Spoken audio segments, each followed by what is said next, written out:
செவ்வாய்க்கிழமை மங்களகரமானது, சிறப்பிற்குரியது. செவ்வாய்க்கு மங்களன், பூமிகாரகன் என்ற பெயரும் உண்டு.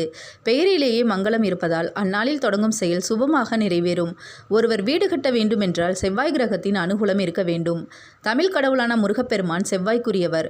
இவரை வணங்கிவிட்டு துவங்கும் செயல்கள் வெற்றியடையும் என்பது நம்பிக்கை. செவ்வாய் வருவாய் என்று சொல்வார்கள். செவ்வாய்க்கிழமையன்று மட்டும் நமது வேண்டுதலை முருகப்பெருமானிடம் வைத்தால் அந்த வேண்டுதலை முருகப்பெருமான் உடனே நிறைவேற்றி கொடுப்பார். செவ்வாய்க்கிழமைக்கென்று ஒரு வேகம் உண்டு. செவ்வாய்க்கிழமையன்று பரிகாரம் செய்தால் அதற்கு பலன் நிச்சயம் கிடைக்கும். செவ்வாய்க்கிழமையன்று ஒருபொழுது விரதமிருந்து வந்தால் 9 வாரத்தில் உங்களுக்கு நல்லது நடக்கும்.